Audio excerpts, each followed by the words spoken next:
I have been looking forward to this for so long. Actually, it's been about like a week, maybe a week and a half. I don't know. Ladies and gentlemen, welcome to the very first Backseat View podcast. Thank you for coming along on this ride with me. This is the first episode, and you're probably wondering what I'm going to talk about or what this is going to be like, what kind of feel this experience is going to be like. And honestly, I don't even know, because this is something for me to understand myself. If you watch the intro video, I explain how I'm also trying to develop my orating skills and presentation and just my own personality and whatnot.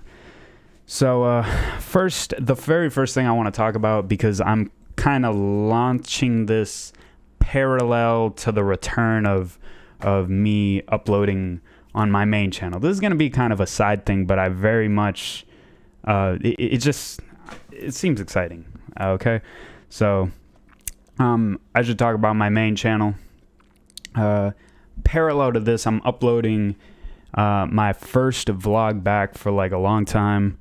Honestly, I'm not a big fan of the return vlog myself. Right? I try with the editing. I can't spend too much time on it. Otherwise, it'll take too long to finish it all and then upload it. Maybe as I get more proficient, I could up the quality more without, making too many time-related trade-offs, I guess.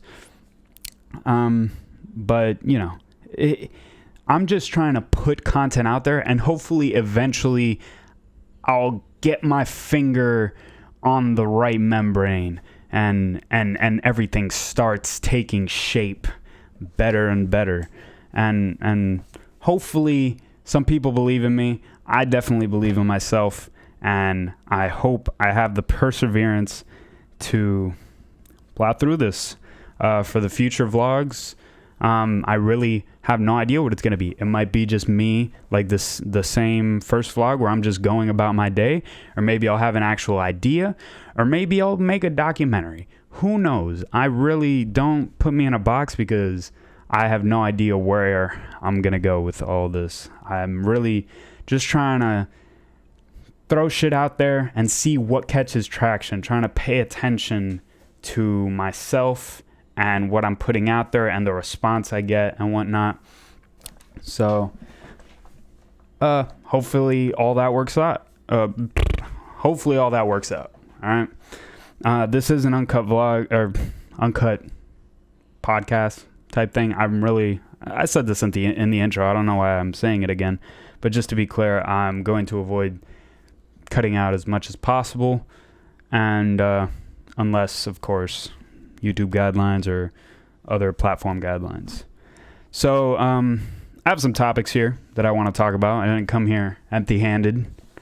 Also, I don't know how long the average runtime of these is going to be. I think I'll just get a feel for it, and we'll see how it is. Also, yes, I am holding the microphone. No, I don't know why I felt the need to point that out or affirm that, but this does come with a mic stand, but I lost it. So I'm looking into getting some other mic stand. Blue, the company that makes these, I messaged their support and asked them for a replacement part. They told me that due to COVID, due to the COVID-19 pandemic that we are currently undergoing, they don't really have any spare parts available to be sent out, because they don't have workers to send them out. So I'll have to try my luck elsewhere. Anyways, the first topic I want to get into today is actually quite serious. Again, I'm not gonna, nothing's off the table on this podcast. So we're gonna have some real lighthearted and silly topics, and sometimes I'm gonna have to hit, and unfortunately I have to start off with this tragedy. Really, it is a tragedy that this had to happen to this man. George Floyd. Let me pull this up. So Now, I'm not going to pretend like I'm the most educated on everything that's happened with this whole situation, but for anybody who might not know anything at all, basically, if I'm not mistaken, the story was a man by the name of George Floyd entered a store. Whatever he was buying, I have no idea. He paid for it, and I believe it was the merchant who accused him of having paid with counterfeit money. Now, I want to preface the rest of the story by adding that supposedly the money wasn't even counterfeit. So that just makes the story all the more ridiculous. So cops did show up. They detained Floyd, and I guess at some point when they were bringing him outside and they were walking him to their cruiser, I believe, that he fell on the floor, I think, and one of the police officers, honestly, none of them are off the hook for this, but the main one who committed the primary offense here, the thing that everyone in Minneapolis is losing their shit over. There's literally riots in the streets, people destroying businesses and looting, which I feel really isn't necessary and solves nothing. But this officer, Derek Chauvin, I believe it's pronounced, feels the need to press his knee on George Floyd's neck as he's already on the ground in handcuffs. And here's the video. Here's the video. The officer who pressed his knee to Floyd's neck has been identified as Derek Chauvin. He doesn't let up until the 46-year-old's listless. This man had his knee on his neck for 9 minutes, I believe, was the number I heard. And throughout this whole 9-minute period, there are other people surrounding the cop, asking him to please take his knee off of this man's neck. George Floyd himself is saying, "I can't breathe. Please, officer." He starts crying to his mom at some point, literally. And this man's life slips out of his own hands right in front of everybody in the most blatant way possible. And it's really sad. It's honestly tragic. It's pretty disgusting that this human being did that. Honestly, I don't like to, despite how awful of an action someone might take, I'm not gonna wish this man Derek Chauvin any hate or death. Or I believe justice is needs to happen. Justice does need to happen. But this man, I don't know what's gone through his whole life. Obviously, nothing could make this acceptable. But clearly, something happened to where, in his mind, he thought that he was either in the right or that he was going to get away with this or whatever. And honestly, it's pretty disgusting, and it's quite rattling watching this video. And it makes you think what kind of stuff this one event caused so much disaster in Minneapolis. Honestly, all these riots, they seem insane to be in the midst of all this. And honestly, I'm at a loss for words for this. It makes you wonder what you don't see. What if somebody wasn't on the scene here? What if what kind of things are cops doing off camera in private places?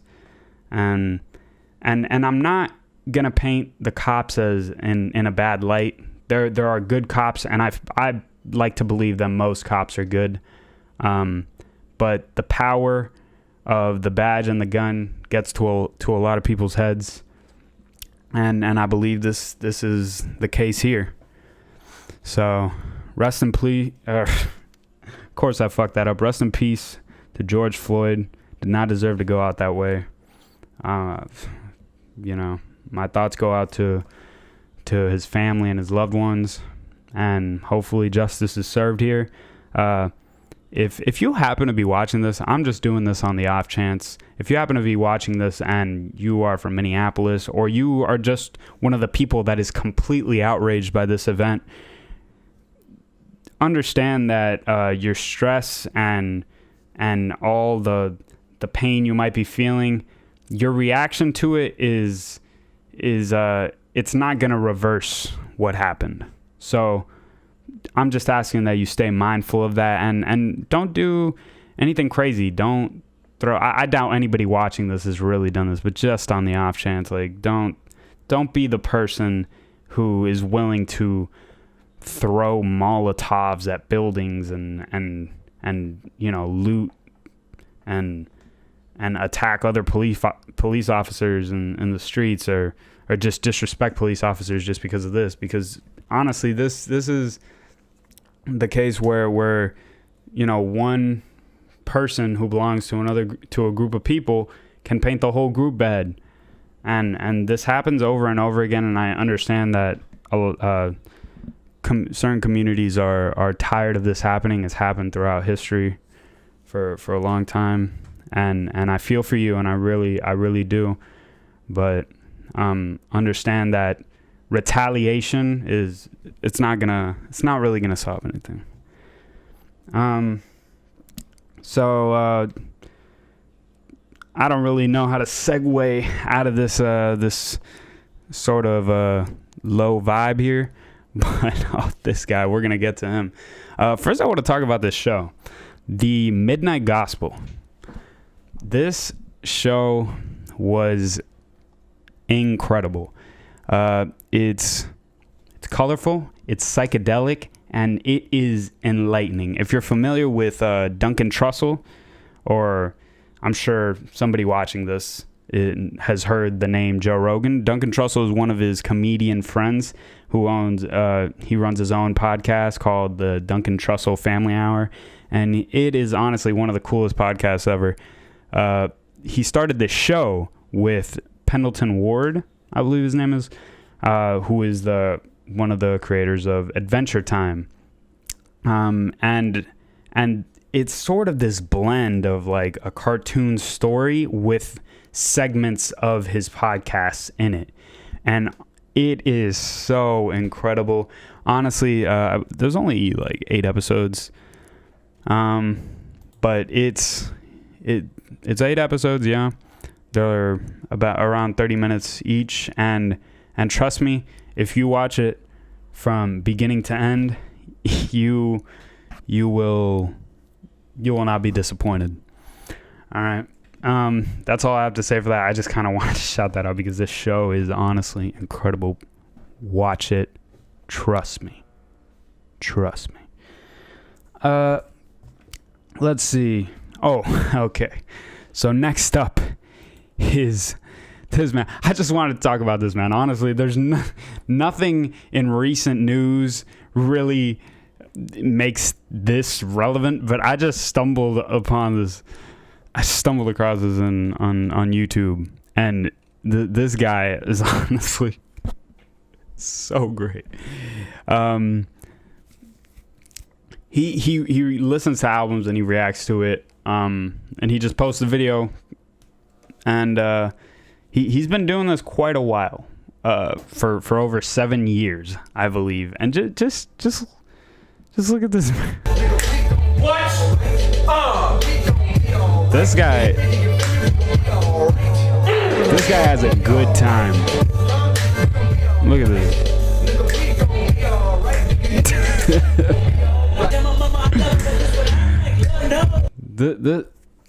This man does not like bottle no cap whatsoever on any of his reactions. He goes so hard, and honestly, I just find it so enjoyable.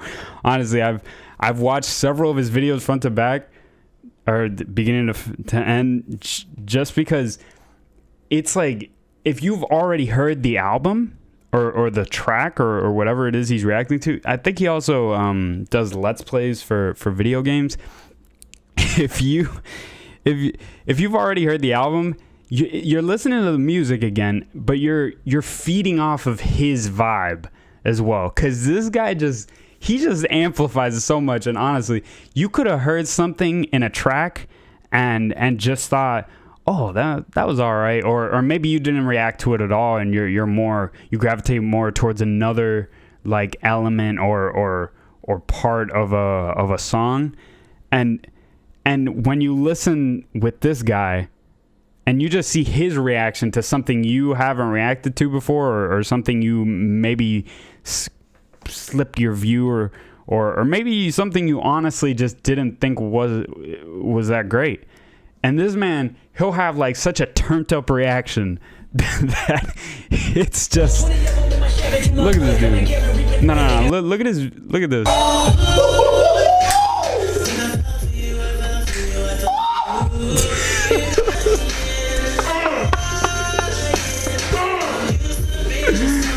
This man. Oh my God.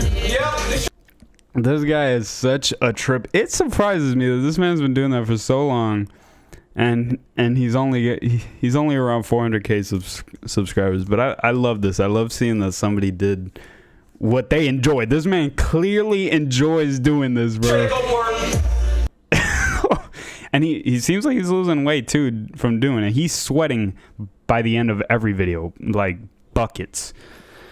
And speaking of music, yeah, I had the To Pimp a Butterfly reaction open. I want to talk about To Pimp a Butterfly and Kendrick Lamar. I know I am late to this party. To Pimp a Butterfly came out in 2015, but I wasn't that into music at the time. All right. Now, I'd heard Good Kid, Mad City 2 years ago, and I know that came out in 2012. Again, wasn't into music at that time, and honestly, I'm just blown away by Kendrick Lamar is without a doubt one of the greatest minds to ever touch music. And I know that I'm just some 20-year-old kid who still got a long way to go, and I lack a lot of experience. But I can say that with so much confidence, not only because pretty much everybody else knows it, but it's, oh my God, you just can't listen to one of his projects from beginning to end and not be completely astounded by the production, the lyricism, the delivery, oh my God, it's incredible. Honestly, I can't even pick a favorite track. It's really just this whole like story and evolution of personality, and the story is just incredible. Honestly, the delivery, I can't stress it enough. Good Kid, Mad City. I really got to check out his other projects. I've only listened to Good Kid, Mad City and To Pimp a Butterfly. I know those are his most highly regarded projects. I hear Section 80 is really well received. Damn, I've obviously heard a few tracks by now. Really, if you're, I want to say this on behalf of other people I've seen say this. If you judge Kendrick Lamar based on his Damn project, I mean, clearly is doing real well. It's got over 1 billion plays on Humble, which obviously I've heard Humble. But some people criticize tracks like Humble because they're like, oh, the beat, if you listen to the beat on the back, it never switches up or anything. It's not as like creatively ambitious as his previous projects. So basically this is people saying, if you don't think Kendrick Lamar is as great as people say because of the tracks you've heard on Damn, then please go and listen to Good Kid, Mad City, and To Pimp a Butterfly. either one of those, honestly, I think a good first listen for him is Good Kid, Mad City. But again, I shouldn't really be making that statement because I haven't listened to all of his projects. Maybe there's something better for you to listen to the first time around. We're at a little over 20 minutes here on the first episode of the Backseat View podcast. That's right. And I think we're about to end it. That's really all I really had in store for it. I don't really see any other notes here that matter. I want to end it off by saying check out the links of my other platforms in the description.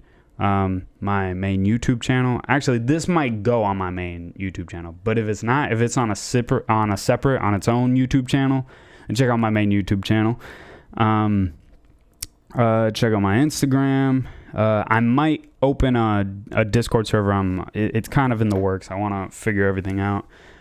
Check out my Ko-Fi if you'd like to support me.